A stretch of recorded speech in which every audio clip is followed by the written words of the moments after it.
the Alphacool Eiswolf, and this particular version is for the 1080 and the 1070.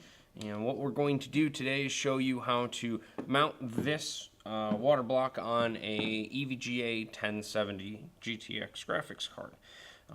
What we're going to do is take this water block, mount it to this graphics card. Also, we're going to install the back plate here and put the thermal pads on and show you how to do all of that.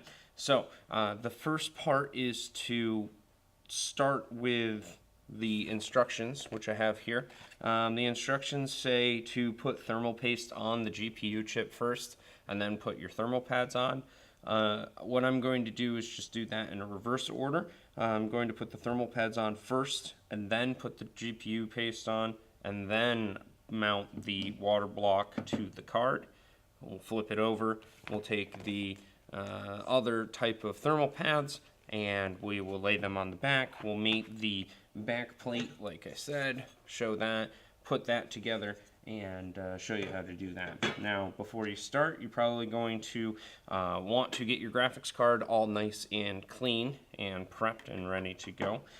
You're going to need a trusty screwdriver with a H2.5 hex head for the screws, as well as a Phillips P1 screwdriver for other screws that you'll need. And then you'll also need a straight edge or a razor blade or a X-Acto knife or something that's very sharp that you can cut cleanly thermal pads with.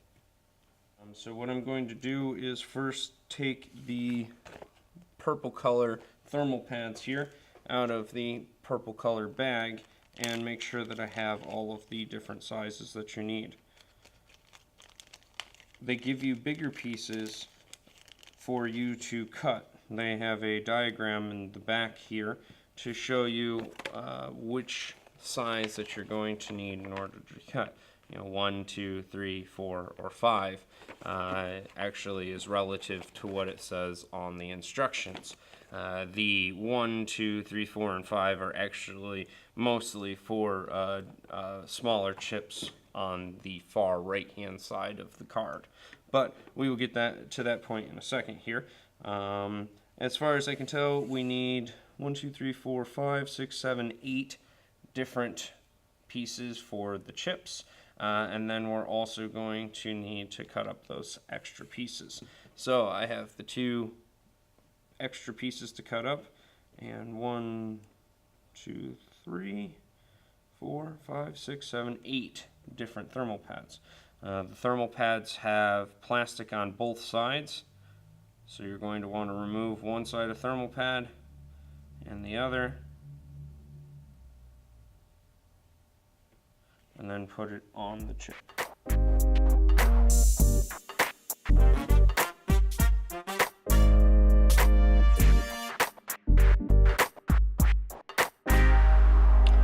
Once you have the thermal pads placed on the chips around the GPU block, then you'll need to take the bigger pieces and move to the back diagram to cut the appropriate sizes for the other places that you need to put thermal pad.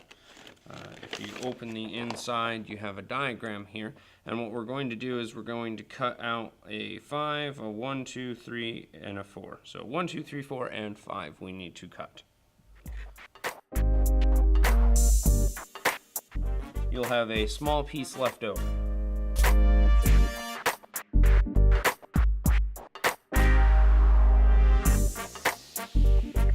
Once you have all of the thermal pads placed properly on the front half of the graphics card, then I would add the thermal paste to the GPU. Now that the graphics card has its thermal pads and thermal paste installed on the GPU, you can then put the front side of the graphics card water block on the actual graphics card. Now that you have the front side of the water block attached, you're going to need to install 3 screws to secure this side of the water block to the graphics card. Now that the three screws have been fastened to the water block through the graphics card, you can then start applying the other set of thermal pads, which is indicated as orange on the paper and shows up as brown in the bag.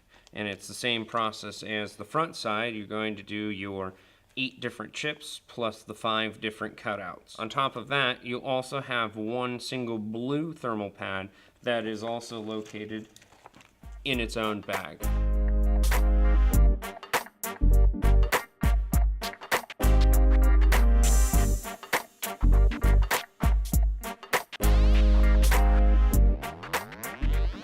Then what you can do is take the back plate and install it onto the top side of the graphics card.